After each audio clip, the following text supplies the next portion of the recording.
Good afternoon, everyone. Special early edition. Yang Yan Zhao here.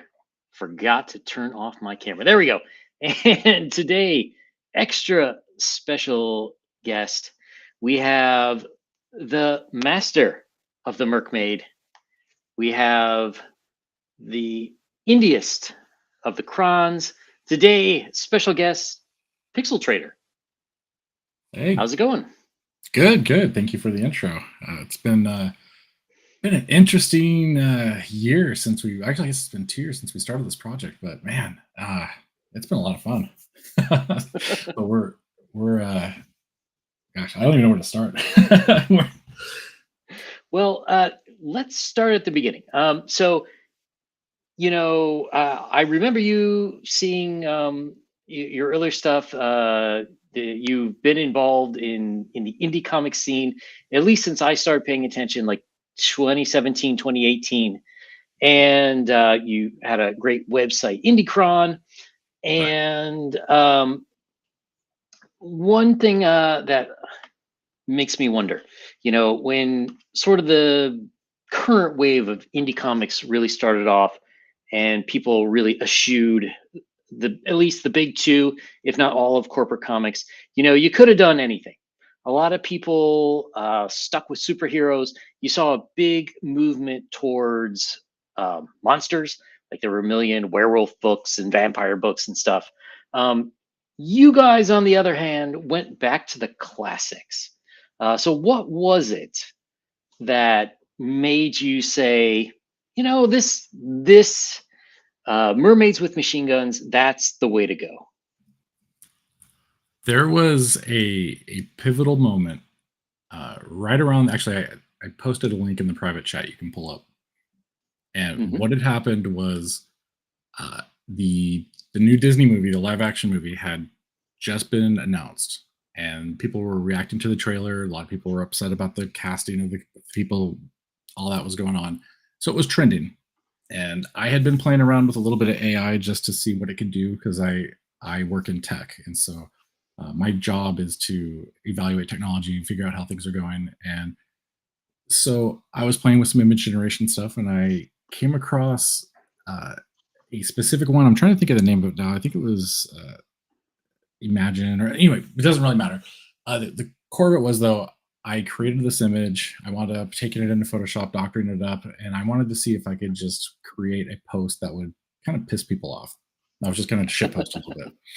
And so I came up with a concept where I wanted to take mermaids and mix them with guns because AR-15, something about the AR-15 had been uh, trending at the time. So I said, let's blend the two together. Ariel or AR-13L kind of came to mind. Like, I'm just going to play on the words, do what I can, see what happens. And this is the post that came from that. Shortly after I posted it, both Piper and Eric were in my DM saying, we need to work on this. I want this to be real. He's like, I'm going to write it. Eric was all, I'm going to draw this. He's like, I don't care. Let's make this happen. By the end of the day, if I remember correctly, it had about 500 likes. It may have dropped off or gone up. I'm not sure since then because accounts get banned and whatnot. But that was Hmm. back in, what was that, 22? Yeah, Yeah. 22. Yeah. And so I posted that. And by the end of the day, we already had the team put together. We had plot ideas coming about. We had some of the supporting characters already discussed. And it just spiraled from there. But I remember when we decided to actually make it a campaign and do that kind of stuff, we saw that the movie was going to be coming out, and I can't remember the release date now, but we set our launch date for a week before the movie. So the entire time building up to that, I think it was about 6 months, we were just cranking out story stuff, getting artwork put together, and antagonizing the hell out of the Disney account. Anytime it would post something, I was in there just dropping links and showing off pictures and getting behind people that were talking trash about the movie. It was a lot of fun, and it received a lot of support. Nice. Um, so it went from there. How let's say how the let me say that Disney has a movie which is based on a classic tale, Hans Christian Andersen, which is sort of a um, traditionally beloved tale. When you go for something that is like modern and tongue in cheek and kind of spoof, how do you find that line between um, funny yet not totally crapping on the original? Like, what's that look like? For us, it wasn't that big of a deal because all of us did like the movie. Piper was a big Mermaid, Little Mermaid fan, and I grew up watching it too. Eric, he knew about it and had watched it plenty of times and stuff. But uh, for us, it was more about avoiding getting getting a lawsuit. So we were like, you know what, we're not going to do much with the actual movie itself. The first thing we had to do though was go back to the original tale and read it multiple times, and then do kind of a cross comparison against the movie and say, okay, Hmm. where do the names match up? Where does the story match up? Where are these different points?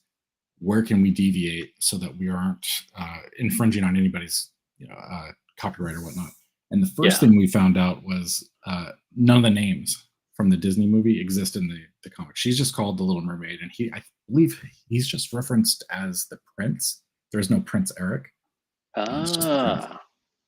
And so we had to take a little bit of liberties there. There's a lot more body horror and and some evilness to the original movie or original story that we really liked. And so we tried to adapt a lot more of that into what we do. But there are little jabs and little elements here and there that pop up and that you'll see in our stuff that we don't really make any direct references to the movie or name it or characters, whatnot. But there are, I think, probably the closest thing we've got might be Sebastian the crab, which is play on the name Uh-huh. Sebastian and stab because he's got a knife or a claw. I think that's probably the closest thing. Maybe the drug lord guy being being named Enrique, kind of. But yeah, we tried to stay away from them as much as possible. And anytime we got too close to that, we would talk about it as a group and say, yeah, can we do this? Can we not do this? Can we make fun of it somehow? So even if we do get kind of caught up here, we're going to are we going to avoid a lawsuit here by saying maybe it's parody or whatnot? But yeah, we definitely erred on the side of caution when we needed to. Yeah, and I mean, one thing that struck me about this campaign too is, if we look back to, let's say, things that were going on in comics and Hollywood around like 2015, especially 2015 to 2020, it was all about taking these classic stories and like, oh, we need to do this gender swap. We need to, change it in this way or in that way for political reasons. And most people, well, I don't know most people, but many people would say add it, throw in a bunch of like sexual degeneracy. And then more recently to me, like when Winnie the Pooh went into public domain and Steamboat Willie, the first things I saw were for the same people complaining about sexual degeneracy in comics. They went to like, great, I'm going to make Winnie the Pooh a drug addict and have him a serial killer. That's going to be my comic. It's like, come on, guys. It's Right. like you're Yeah. doing the same thing just on the other extreme. Whereas with The Little Mermaid, um, everything seems very tongue in cheek, and there's nothing like I could read this and not feel like hate and venom for people who liked Hans Christian Andersen. Um, so to me, it was interesting to see that middle ground. Right. I have to give a lot of credit to Piper because she really crafted the story here. But the core that we tried to get to was let's make people laugh. We're looking at the story as a reimagination in the form of like an 80s action movie. It's set in the 1950s, but it's that kind of vibe where there's lots of guns. It's not too much gore, but there definitely are some elements where things happen that are pretty funny or just gross. I mean, it is that kind of movie or sorry, it is that kind of book, but we don't push it too far. There are some nip slip here or there, but nothing crazy. We tried to really keep it kind of PG-13 for the most part, but just have fun with it. The main goal was just to have fun. If you're not enjoying the book, if you're not having a good time while you're reading something like this, then why are you even reading it? So we wanted to take the original story and just like amp it up, crank it to 11 and just have fun with it. Yeah, it's funny you say like an 80s movie because to me it feels a lot more like an 80s comic. And I mean that in Mhm. the good way and not the bad way, where you can have um you can have some sexiness but not make it gross. You can have some violence but not make it like something that will haunt your dreams for the next 20 years. uh, Sure. so I like that it's like you've found that right balance. With the art style, is this where you thought you would go right away? Like you mentioned the image generation. Did Let me bring that back up here just Yeah, bring it so back up. people know what I'm talking about. There we go. So this is a relatively realistic style, but then you sort of dialed it back to a more like comic cartoony type style. Was that in the cards right away, or did you sort of Actually, did it take a little convincing?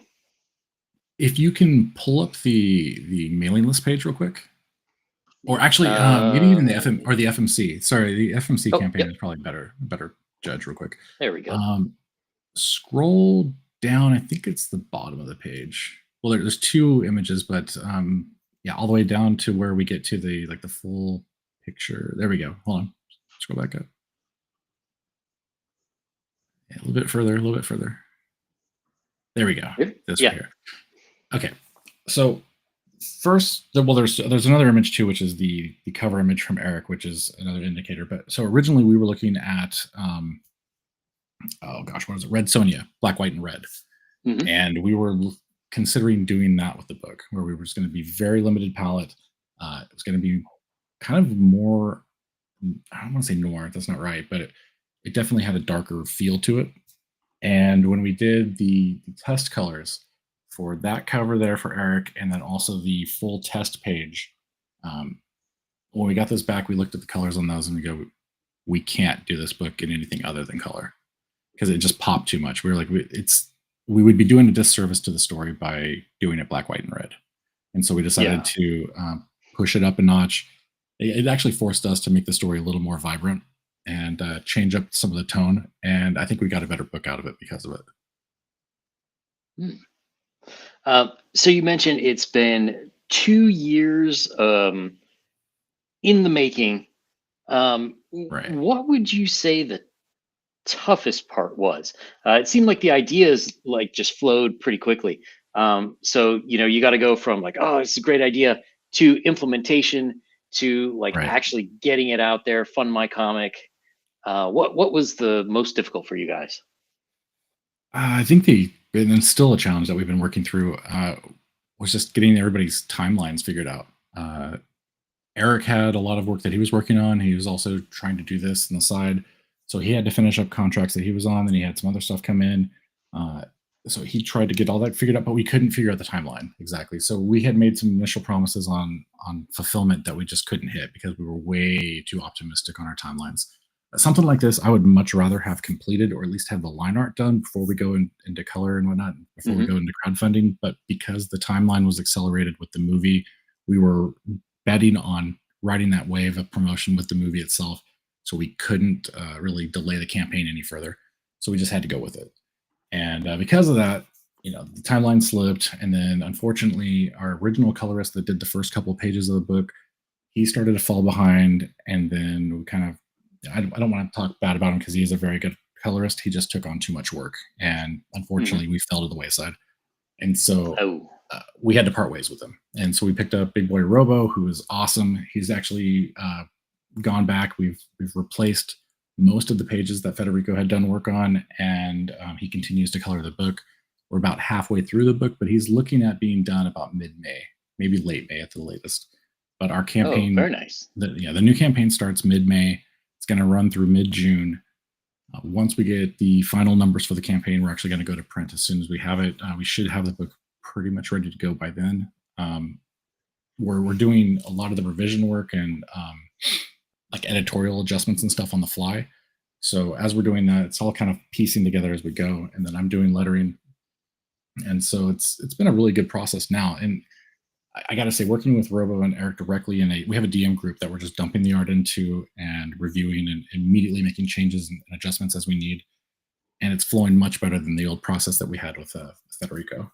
But yeah, it's tough. You know, Nice. you hope for the best, but there's always going to be something that comes up. As far as budgeting goes, I think we did a pretty good job.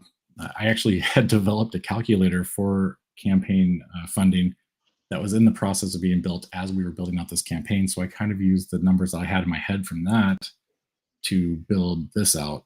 And so, as far as those numbers go, we were pretty good. Uh, Tariffs right now don't really affect us, as far as I've found out from the printers that we've talked to. Books are not impacted, and so that's a good sign. We may still be printing overseas if things change in the few months, so we may have to look inside the U.S. But the pricing difference is so different between there and here. Even with tariffs, I think we would still make out better overseas than here in the U.S. But Yeah, it's interesting. it's crazy. Yeah, I'm kind of sweating bullets on my own project, which is supposed to go to print later this year. But yeah, it's amazing. It's just so hard to find print printers in the US that want to deal with smaller projects, number one. Yeah, And number two, the cost. I mean, like I yeah. would love to print everything here, and not have to deal with nonsense of getting things shipped and importing and this and that. But Hmm. at the same time, it's like, whoo, Yeah. how much could people really pay for my product? Right. So we've got trading cards being done here in the U.S.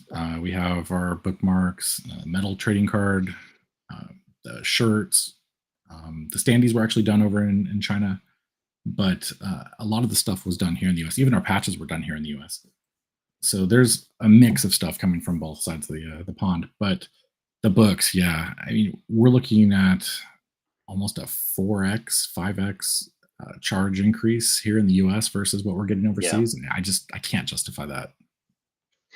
I did just get an email today from someone that says at least Ninja Print is claiming that, Any print ninja?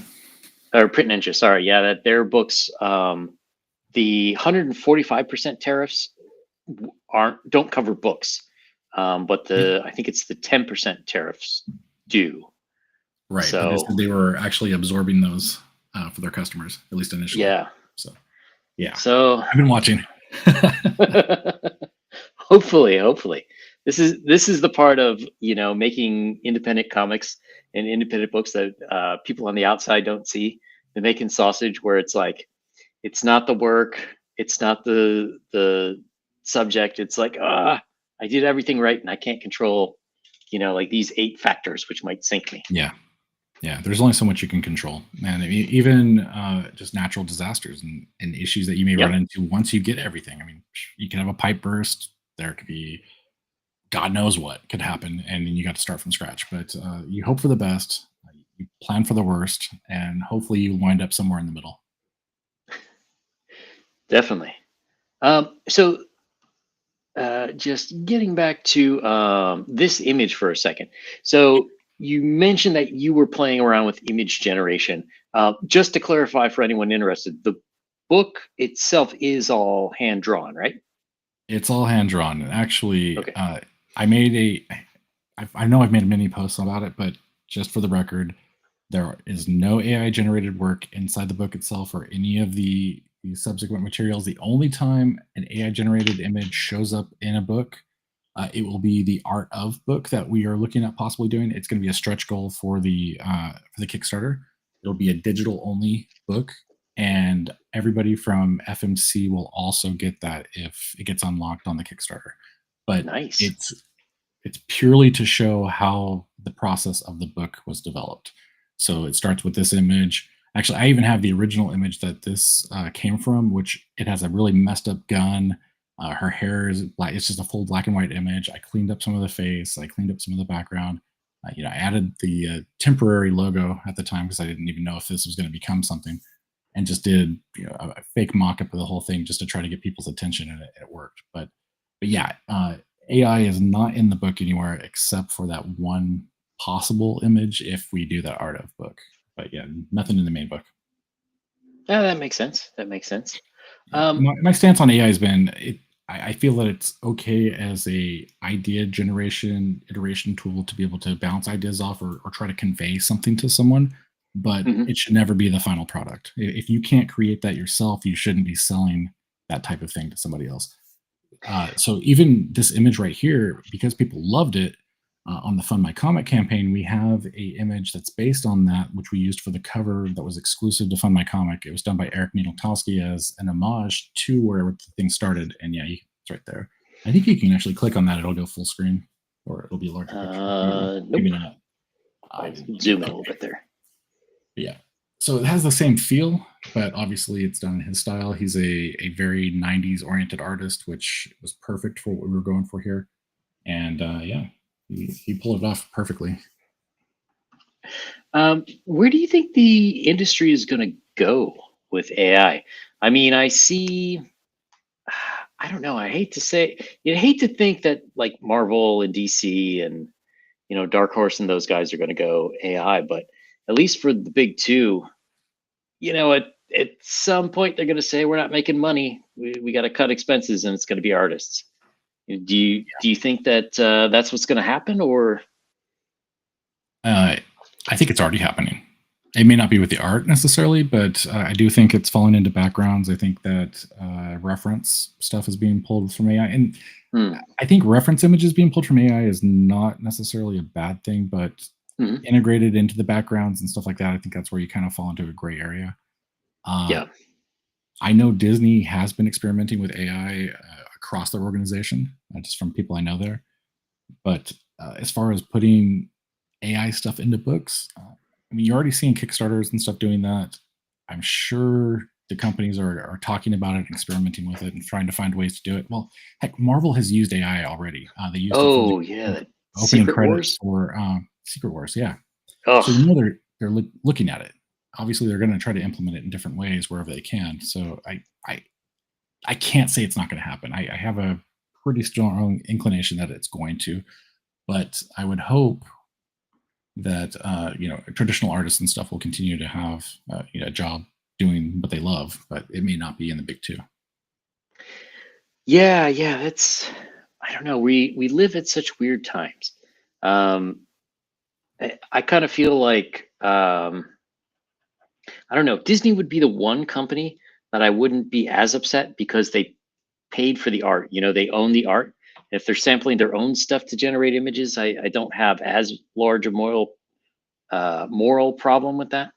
But eh, I don't know. I find it very distasteful, and I also Yeah. find most of the AI quote unquote artists to be like the vegans of the art world. Uh, they just want to tell you how superior AI art is.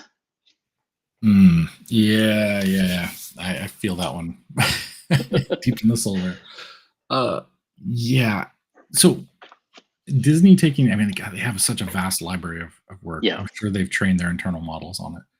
Um, I still feel for the artists that generated that work. Some of them may not even be around anymore, but just the fact that they were using it like that, man, it rubs me the wrong way. Uh, yeah, it's tough. But yeah, the quote artists that talk about how great everything is, and then you go and see their stick figures and random stuff they were doing 6 months ago before they found AI. Yeah.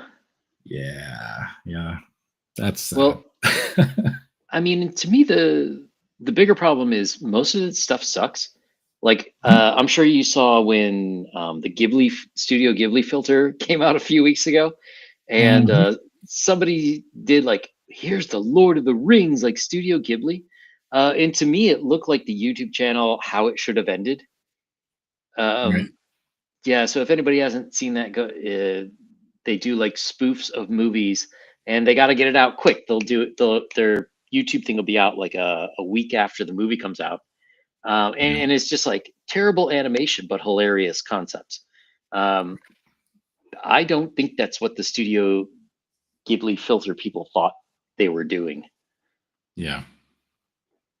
but Yeah, I don't know. Yeah. The biggest problem for me is now everything looks very samey. I had Richard Witters, who was the art director for Dungeons and Dragons in their 2014 fifth edition that they put out, Mhm. and a lot of the AI art, quote unquote, is very much like a copy of the style that he curated for fifth edition. And I asked him like, well, what happens when like everything is like that style of art? And he's like, Right. yeah, that's not good. Everything has a sameness to it, and it's time for something new. Um, as much as AI art can copy things, and I use it for thumbnails for videos on occasion. It I don't see it doing anything new, creating new styles.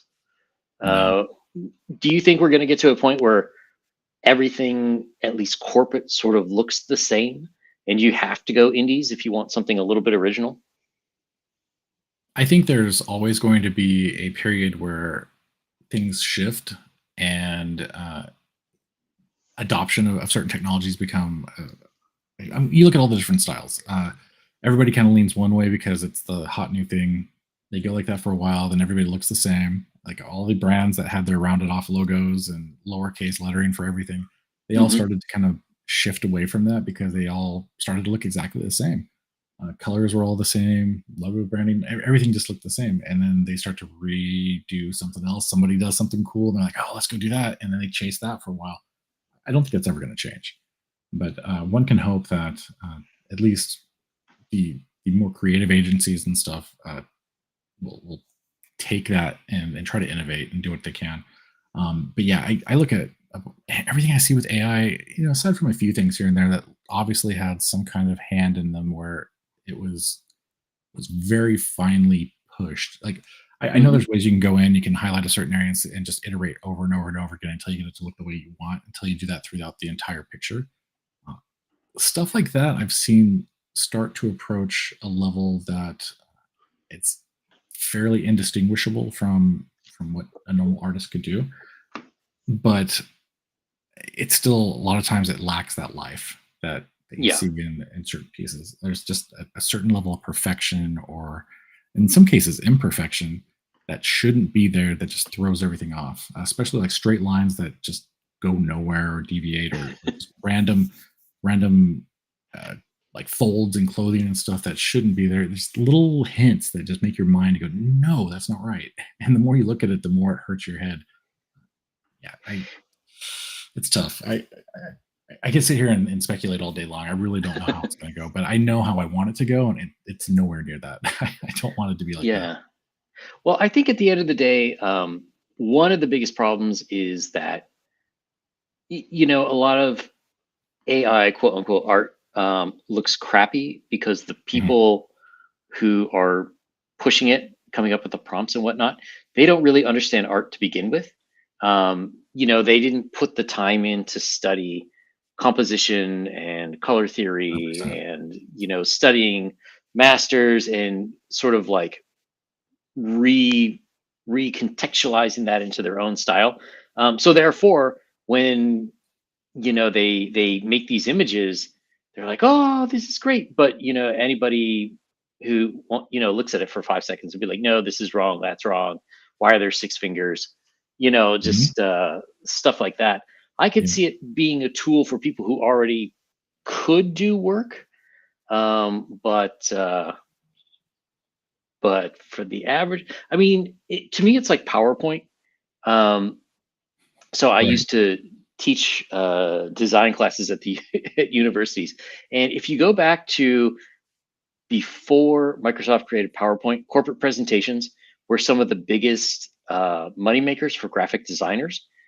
Yeah. But then when you got PowerPoint, that's when Office presentations started to suck really hard.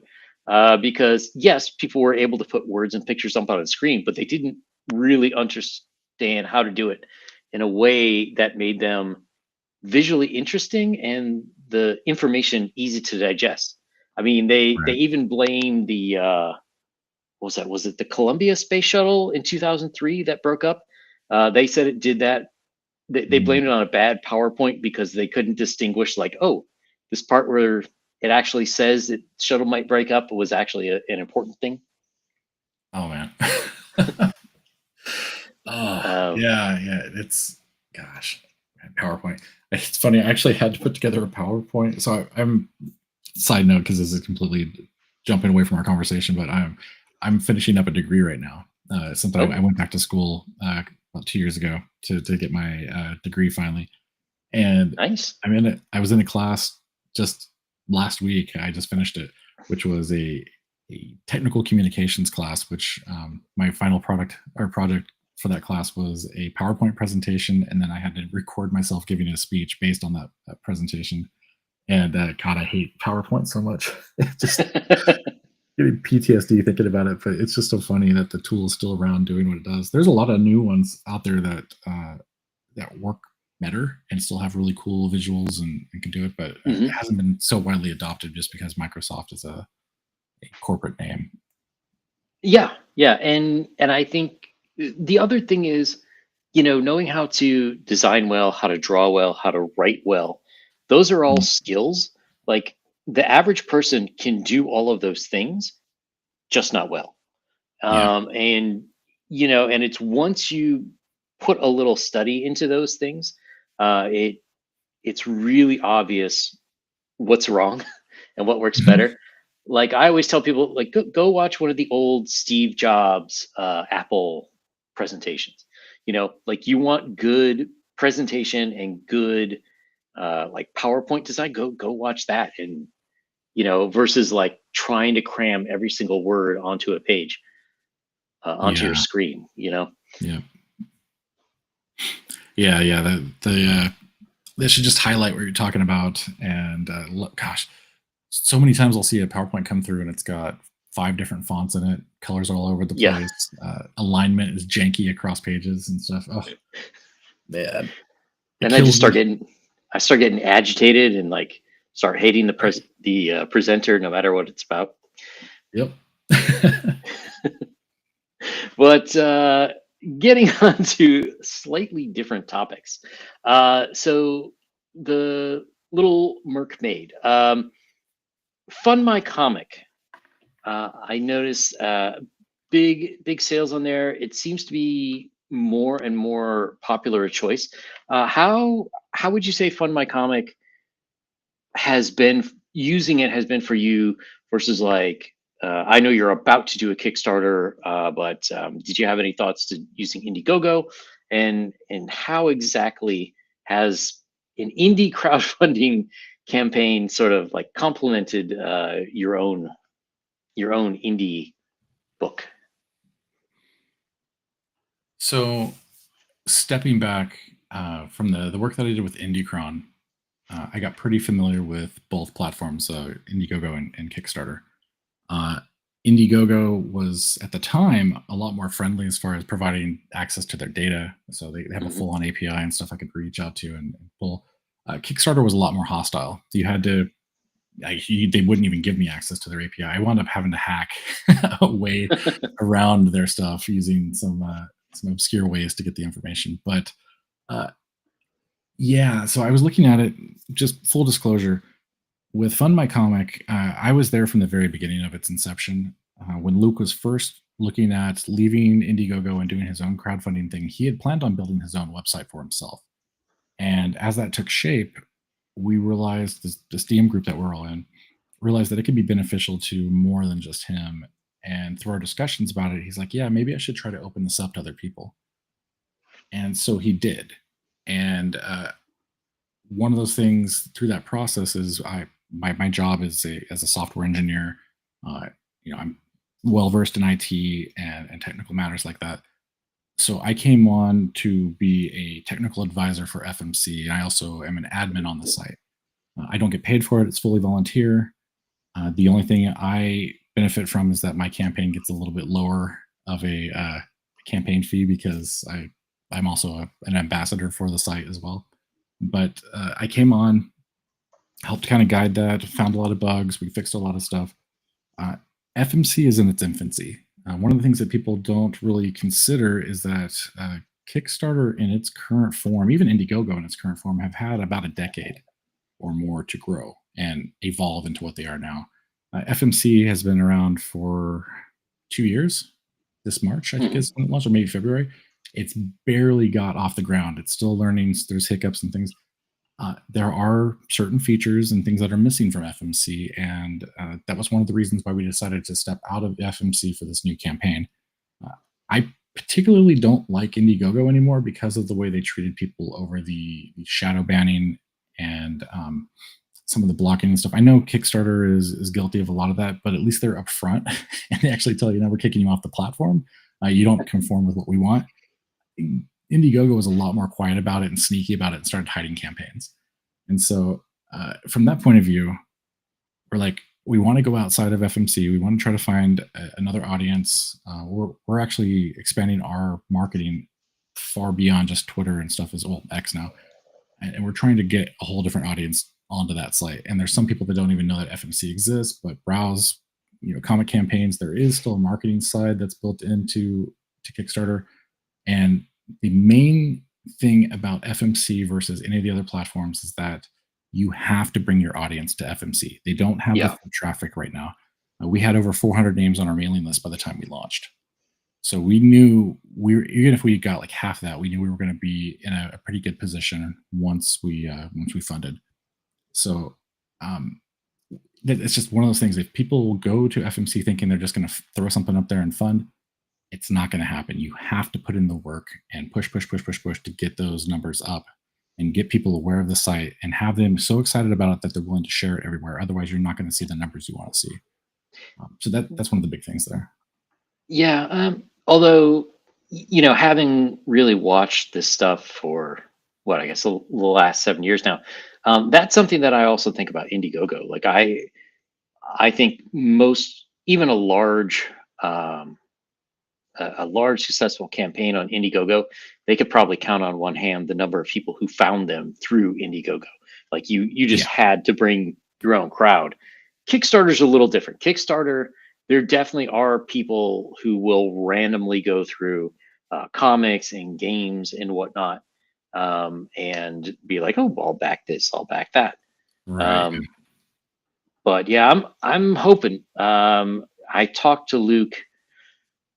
It's been a couple of years. It's been right after he came back from having COVID, and he was talking about getting the site up. I don't think it was quite up at the time.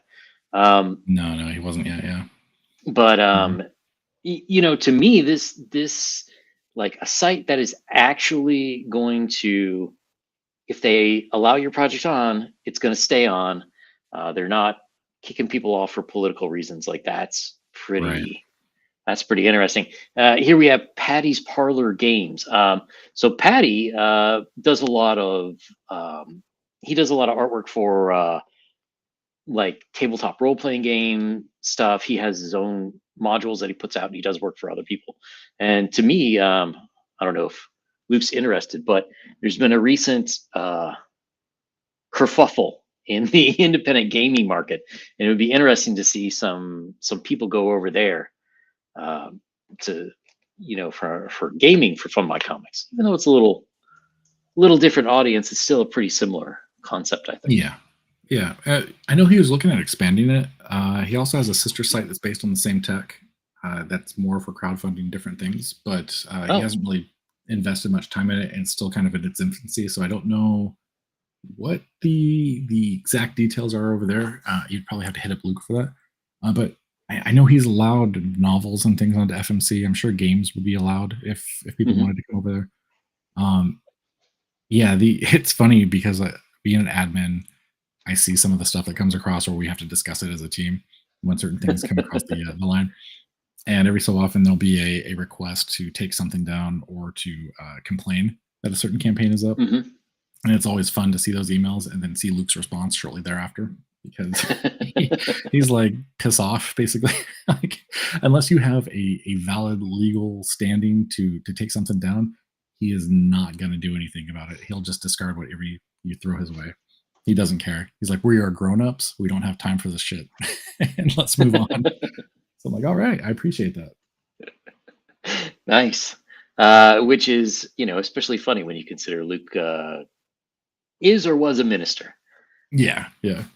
I may be paraphrasing, but I'm pretty sure he may have used a word here or there. But yeah, Luke's a good man, and he's a man of his word, and he has stuck with it the entire time on this site, and he is taking care of our team for Fund My Comic and for Little Mermaid. So we are very happy with the way things have gone on that campaign. And so let's say people have money burning a hole in their pocket, and they say, "I can't wait for that Kickstarter." Could they still purchase AR13L on Fund My Comic? Now the site's actually, well, it may say something about being able to choose the rewards, but the campaign is closed at this point. It's closed. Okay. It's Yeah, closed. I Yeah. wasn't. I wasn't entirely sure. Yeah. Um, okay, so when do you think the Kickstarter, like a rough time frame? We don't even need to worry about a rough time frame. We know exactly when at this point. Well, I preface that by saying that Kickstarter still has to approve the campaign, so there are a few things I need to do on the backside to get all of that ready. But the tentative Mhm. date for us is May 16th. Okay, nice. So just a couple of weeks. Right. Perfect timing for Mother's Day. Exactly. And who wouldn't And want to give their mother the Little Mermaid? yeah, yeah. So we're looking at doing a 31-day campaign. So it would end um, as soon as the clock ticks midnight on the 16th, the following month. So uh, I am looking at possibly, because it's a Sunday night leading into a Monday morning. Depending on how things are going, I may decide to do a wrap up stream or something. So I might push that out to be like 12 noon on that Monday, just so I can hop on and close it out. But we'll see. We'll see. For now, though, we're going to just try to do the 31 days. We're looking at no late funding. It's going to be one of those things where you either get it or you don't. And then uh, once we have the numbers cleared, we know exactly where we're at. We're going straight to print. And then from that point forward, it'll be just go, go, go. Now, the interesting thing here, though, something that I had talked with the team and I haven't seen anybody do yet. I know a lot of people like to back the digital edition.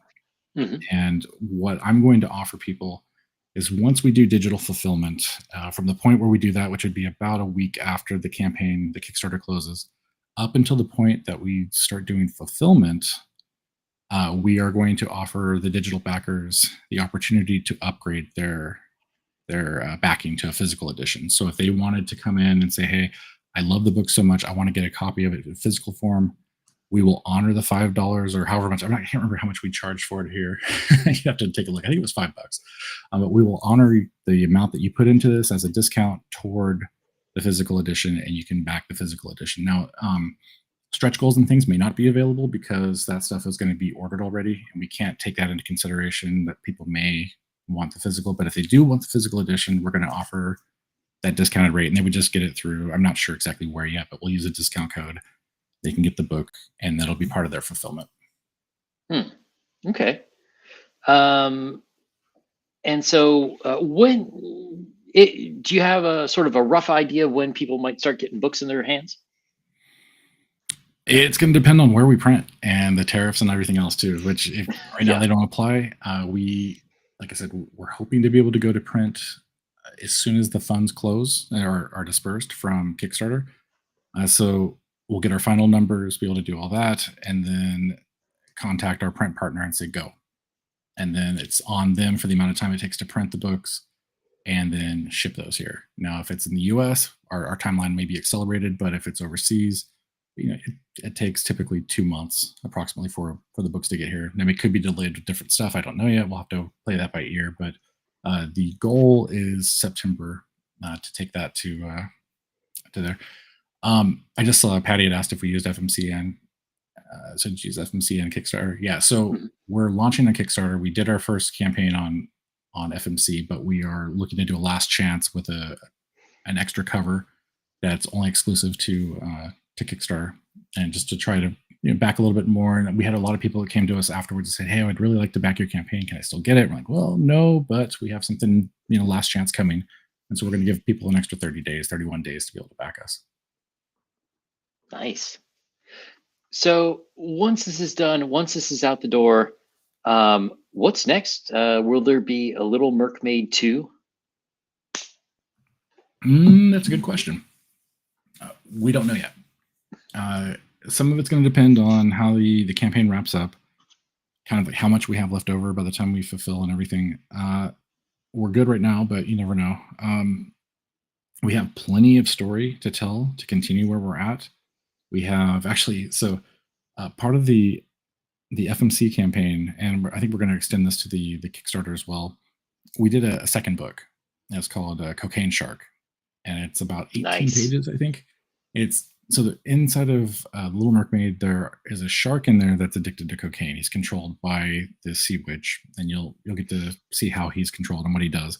But the story is about a shark in the waters around Argentina. It's a really just silly little Jaws kind of story that happens. But we also have supplemental stories in the back of the book. In the print edition, there's going to be at least one, maybe two extra stories that you won't get in the digital. So there's a reason to back the physical. But one of those is going to be a kind of Mad Max Tank Girl kind of vibe story. So only 4 pages about a future version of the Little Mermaid, and we love that idea a lot. And so if people respond to it, we may actually lean into that.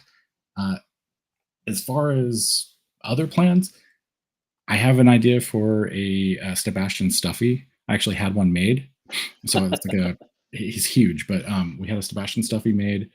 I had the idea of doing a little golden book origin story for him, and couple that with a plushie and do that as a campaign potentially.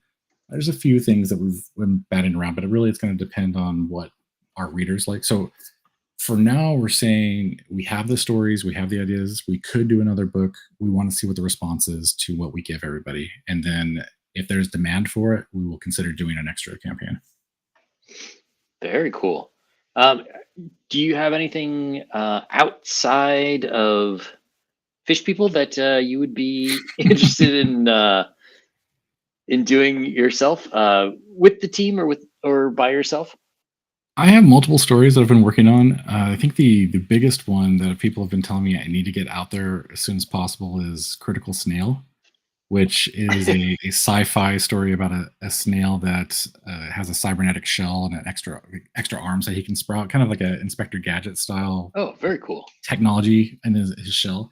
But it's a long story to really give you like the full vibe on. But basically, he's rescued by somebody that tinkers with like robotics and stuff, and saves his life and becomes his best friend. And she gets kidnapped, and he's unable to save her at the time, and so he goes through some trials and stuff of having to deal with space pirates and different stuff until he gets to a point where he's able to go search for her.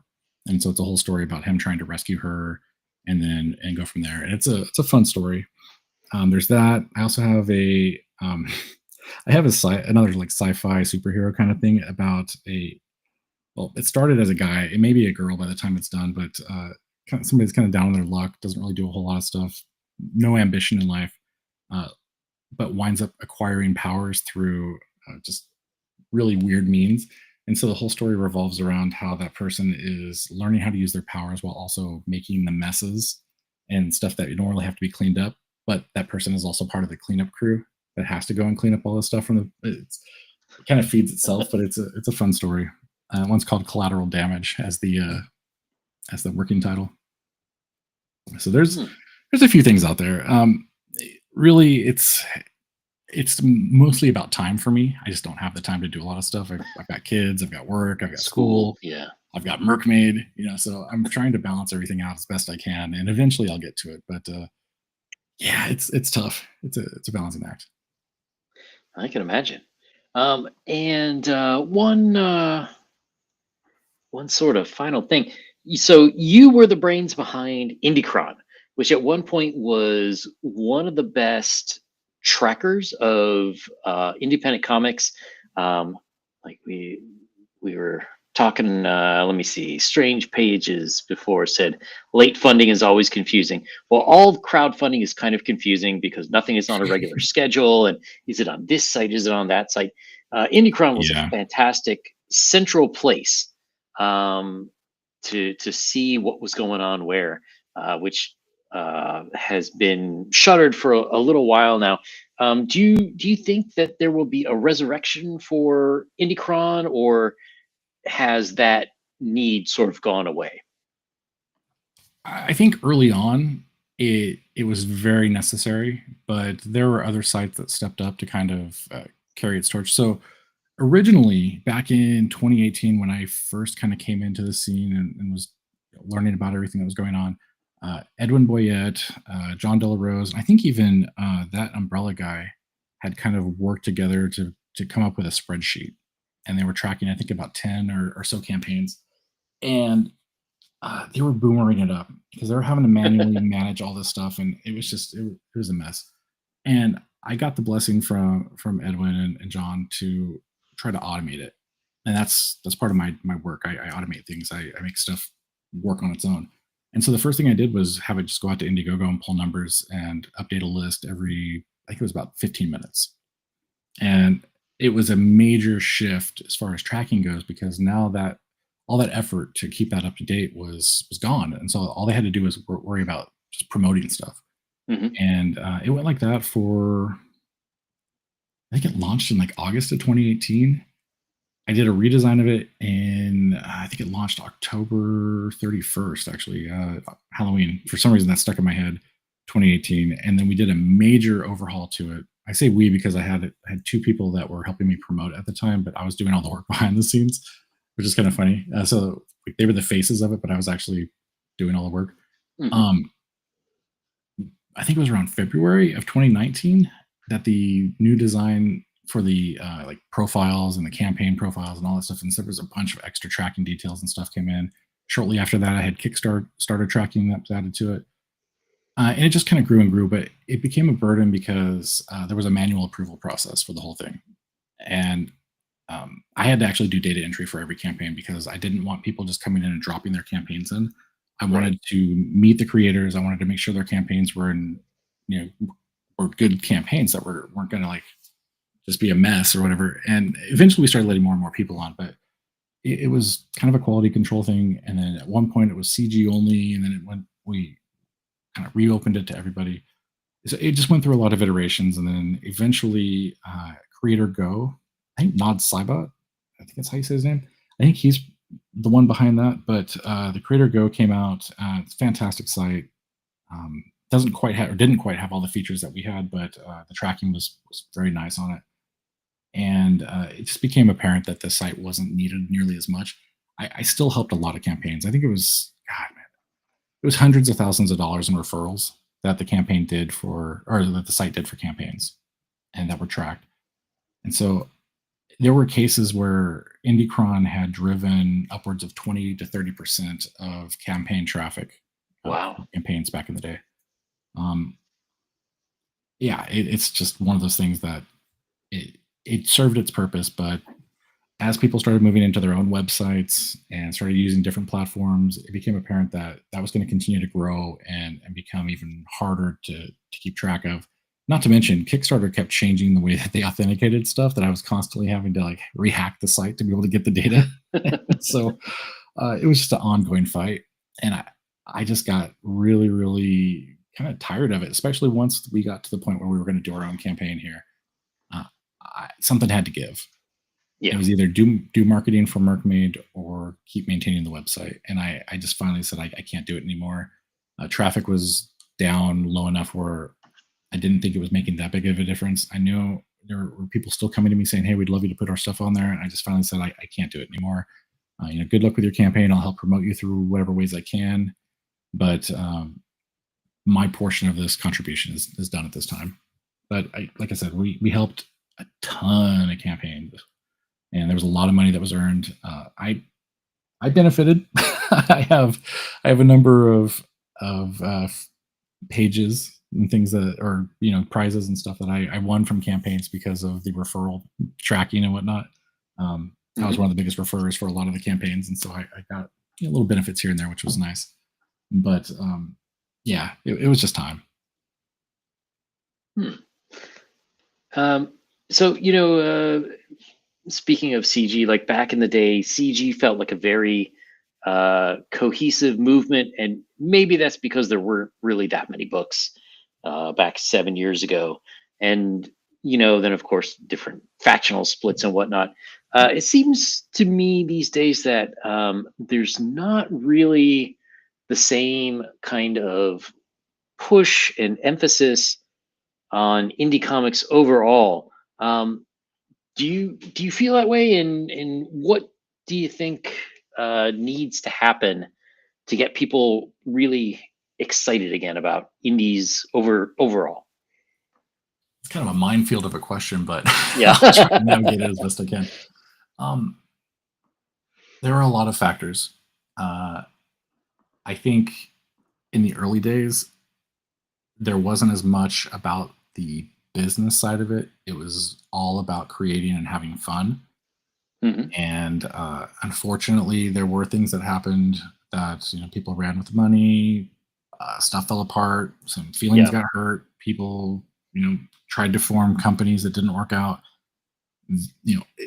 It's one of those things where people say, don't go into business with friends because stuff happens. Yeah.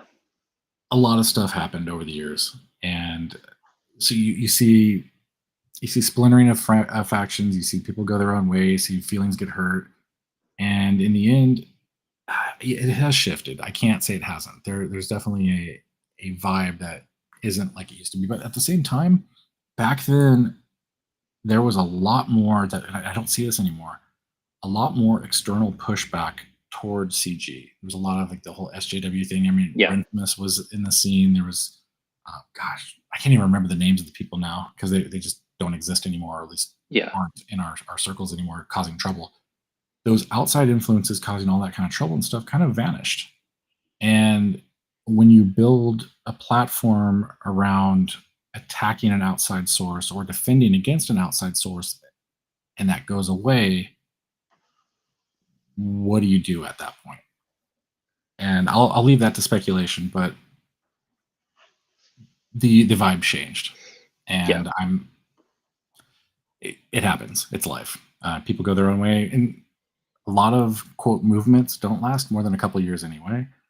Yeah. CG has had a very good life, and a lot of people have come out of that and made really good money and have made fantastic projects. I am very honored to have been able to work with so many creators and help them get their campaigns off the ground, and provide whatever observations from my time working with Indiecron, on my new tool that I'm working on for the crowdfunding calculator stuff. Any information that I have to help people, I'm willing to provide. It's just one of those things that over time, people have gone their own ways, and some people are still on one side, some people are on the other side. Not everybody likes each other anymore, but I don't really care about that. I'm as somebody that started out as a fan that just wanted to help people, I retained that mentality coming in as a creator. I just want to help people and I want to help fans find some entertainment. So I'm a hot dog vendor, as we used to say, Uh-huh. and I want to sell my hot dogs. And so, I have a pretty cool hot dog over here, and I would love for you to check it out.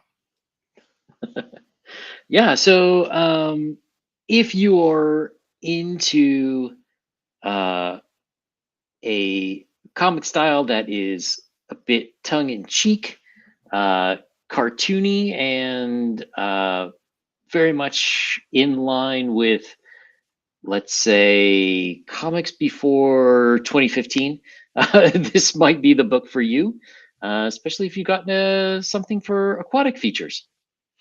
Right.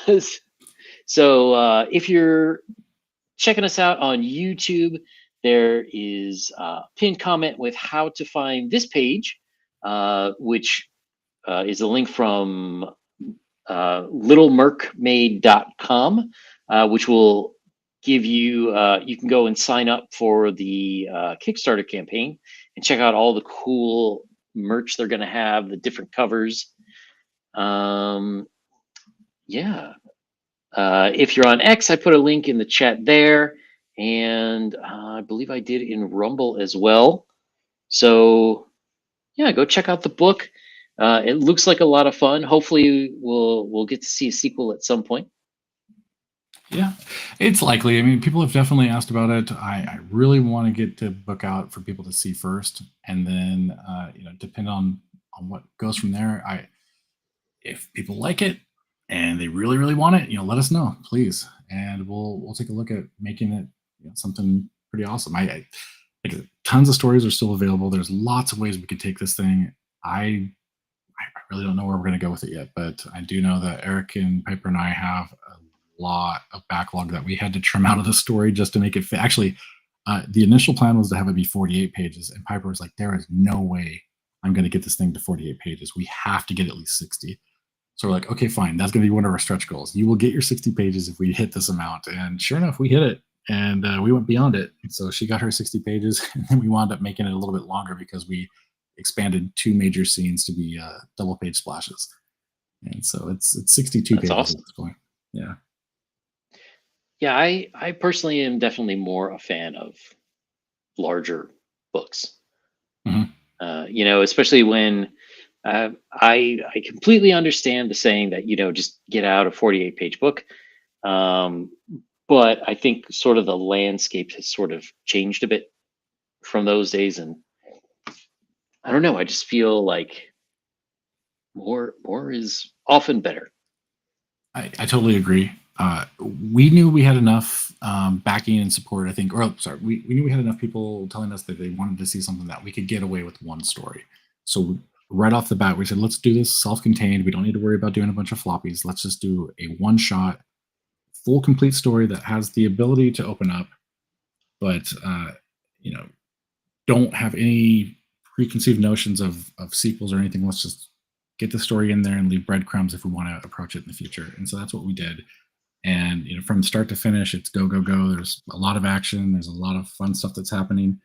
We've got a couple backers that have their faces in the book. 3 of them of which are quote mini bosses, the people that are Nice. antagonizing the mermaid. So there's a lot of fun that we're having here, and man, it's been great to see this project come to life. Just from well, like I said, a shit post that the audience literally willed to life by reacting the way they did. There you go. Warren says he'll grab it on Friday Nice. if you Well, can. it's not. Yeah, can't yet, but you can get on the mailing list. Get on the mailing Yeah. list as soon as Yes, you can. and get it in May. And yeah, you'll get it in May. We've got some fun stuff there. Because Kickstarter is Kickstarter. Yeah. A lot of times you have to put a little extra something for the people that like a little extra skin on the campaign. So we do have a special cover just for Kickstarter. That's we're calling the wardrobe malfunction cover. And Nice. yeah, it's a fun little cover there. And then we have the action figure cover, which is awesome. I've been showing pieces of that on X. It's almost ready to go. We've got the 3D model pretty much there. Just a few little things. It's such a fun process to put all these pieces together. It's like a big puzzle that we're just getting everything just nailed down. I can't wait. It's the most exciting part. Stressful, but exciting. Yep, absolutely.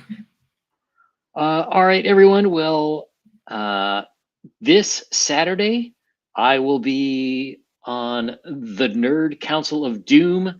We are getting in. Oh, what's this? I had to show that. I had to show that really quick. Oh, that's cool. So the text is placeholder, but this is the fish tank girl, like an element of the fish tank girl story. Oh, that's awesome. This takes place in the future. Cocaine Shark is in a mobile shark tank, and I don't want to tell too much about it, but essentially, it's the world is pretty much barren. There's not very much water, but Cocaine Shark can sniff stuff out.